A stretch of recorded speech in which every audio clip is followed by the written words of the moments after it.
It was an ordinary morning at First Central Bank in downtown Manhattan. The marble floors shone brightly, reflecting the sun that filtered through the tall windows. Customers bustled in and out, hurrying to complete their transactions before heading off to their busy days. Among them was an older man named Marcus Hamilton, dressed simply in worn-out jeans and a faded jacket. Marcus had a quiet dignity about him, but at first glance, he didn't appear like the typical customer the bank usually catered to. He approached one of the counters slowly, taking out a small, slightly crumpled check. "Good morning," Marcus said gently, handing the check to the teller. "I'd like to deposit this, please." The teller, a sharply dressed young woman named Emma, glanced briefly at the check before raising an eyebrow skeptically. She typed something quickly into her computer, then gave Marcus a dismissive look. "Do you have an account with us, sir?" she asked curtly. Marcus nodded politely. "Yes, I've had one here for many years." Emma looked skeptical. "Can I see your ID, please?" Marcus calmly pulled out his identification and handed it to her. Emma studied it closely before typing again, her eyebrows furrowing with suspicion. "Is there a problem?" Marcus asked, noticing her skepticism. "Sir, this is quite a large check," Emma said coldly. "We have policies against fraudulent transactions. I need to verify a few things." Marcus remained calm. "Of course, please do." As the minutes passed, Emma became increasingly frustrated. Finally, she called her manager, a stern woman named Olivia Brooks, who approached quickly, her eyes scanning Marcus from head to toe. "What's going on here, Emma?" Olivia asked impatiently. Emma gestured at Marcus dismissively. "He claims to have an account here and wants to deposit a large check. It seems suspicious."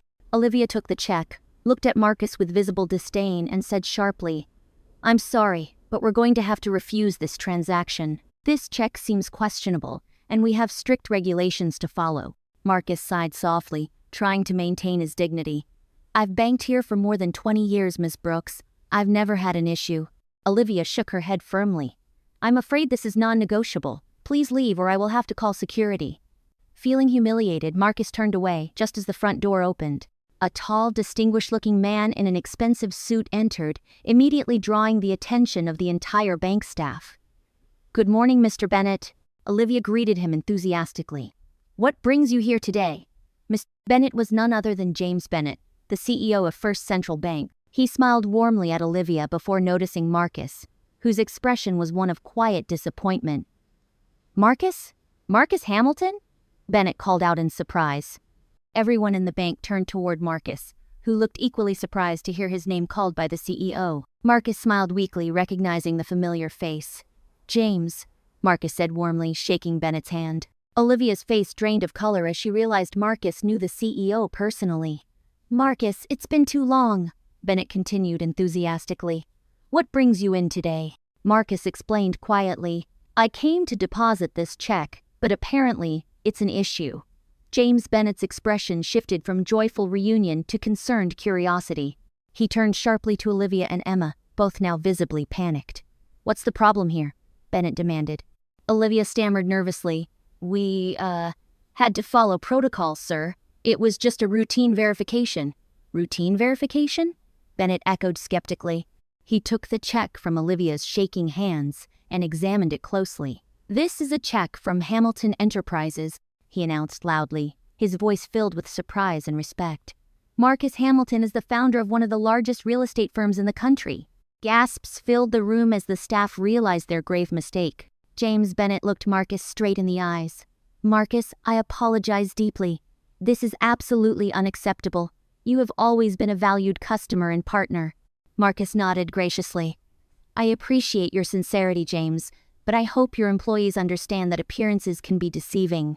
Bennett turned sharply to Olivia and Emma, his voice firm and filled with authority.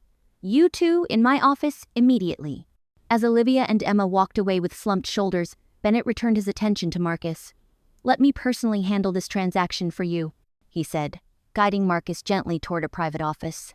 Within minutes, the misunderstanding was resolved, and Bennett took additional steps to ensure Marcus felt valued and respected.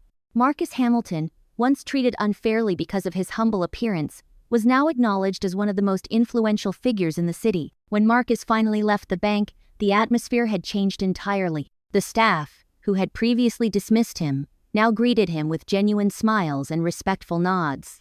Marcus paused briefly at the door, turning to face everyone inside. "Remember, he said kindly but firmly. Never judge a book by its cover. Every customer deserves equal respect. As the door closed softly behind him, the bank remained silent, absorbing the powerful lesson. Thank you so much for watching this incredible story unfold. If you enjoyed this video, please don't forget to hit the like button, subscribe to our channel, and leave us a comment below.